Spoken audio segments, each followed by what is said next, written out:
Hello दोस्तों, स्वागत है हमारे यूट्यूब चैनल में।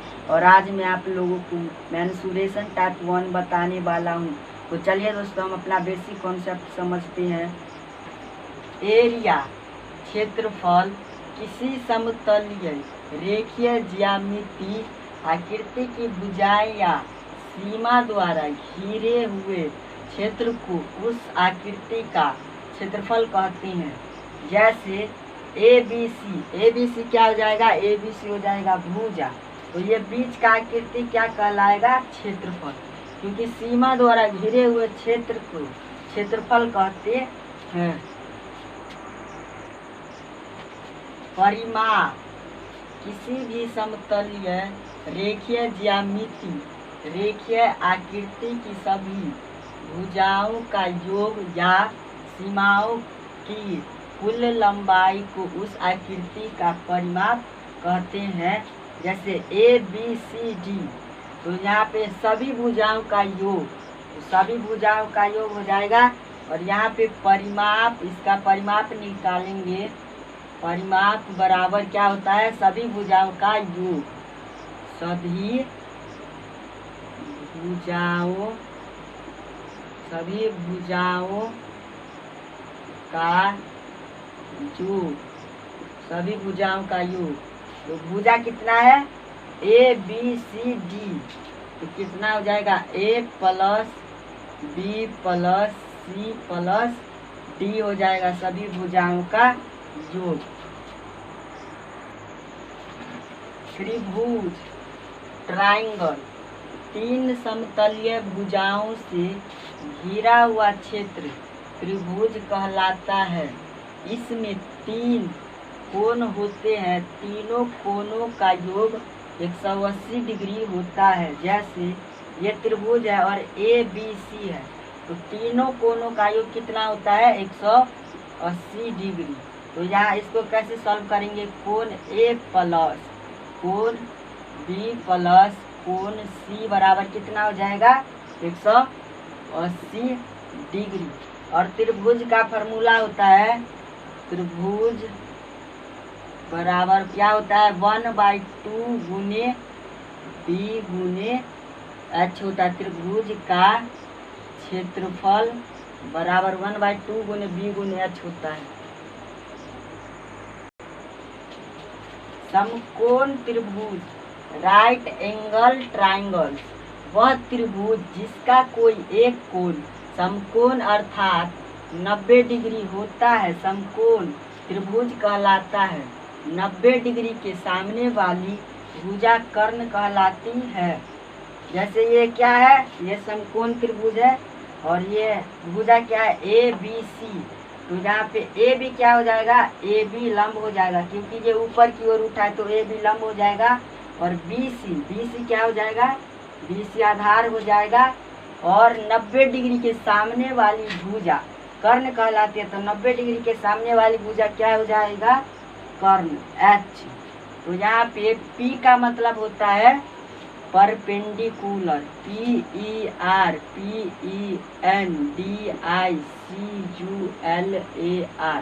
परपेंडिकुलर का हिंदी क्या होता है? लंब, लंब। और B होता है बेस, BASE बेस। बेस मतलब होता है आधार, आधार। H मतलब होता है हाइपोटेनियस, HYPOTEONUS। हाइपोटेनियस मतलब क्या होता है? कर्ण। तो 90 डिग्री के सामने वाली भुजा कर्ण कहलाती है। तो समकोण त्रिभुज की सबसे बड़ी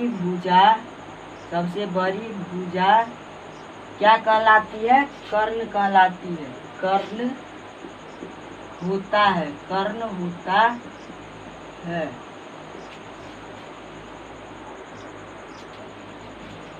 समद्विबाहु त्रिभुज, वह त्रिभुज जिसकी कोई 2 भुजाएं बराबर होती है, समद्विबाहु त्रिभुज कहलाती है।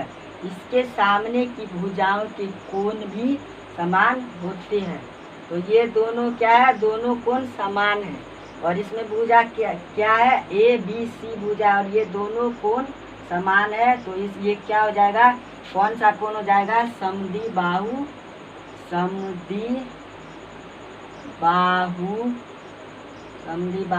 त्रिभुज। तो समद्विबाहु त्रिभुज कहलाती है जिसकी कोई दो भुजाएं, तो ये दो भुजाएं बराबर है, दो भुजा बराबर है, तो क्या हो जाएगा, समद्विबाहु त्रिभुज।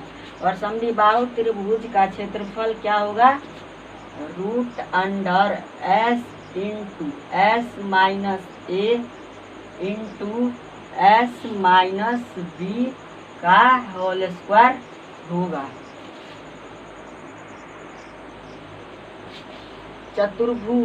चतुर्भुज कितने प्रकार का होता है, दो प्रकार का, समानांतर चतुर्भुज, समलंब चतुर्भुज। समानांतर चतुर्भुज ABCD, तो ये क्या गया है, ऊपर से लंब गया है, तो समानांतर चतुर्भुज का क्षेत्रफल क्या हो जाएगा, B गुने H।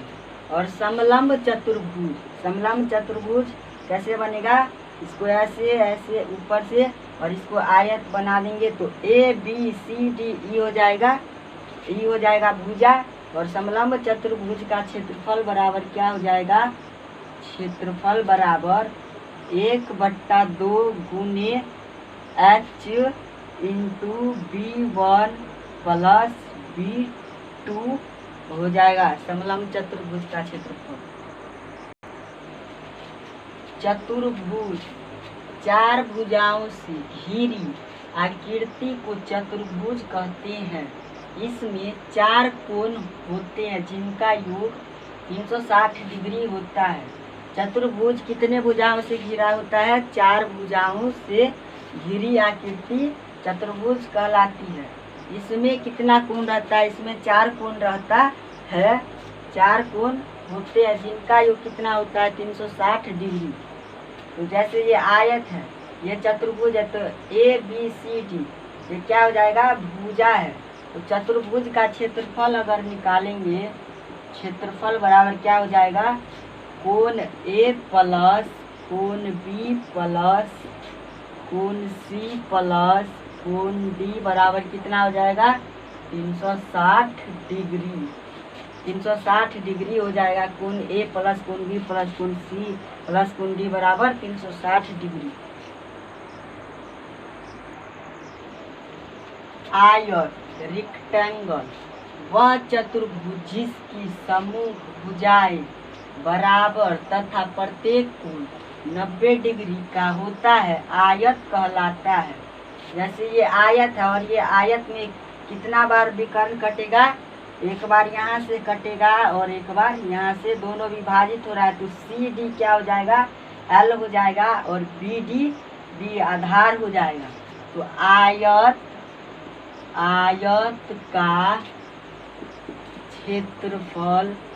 आयत का क्षेत्रफल बराबर क्या हो जाएगा, L गुने B। और आयत का परिमाप बराबर क्या हो जाएगा, 2 इंटू L प्लस B। और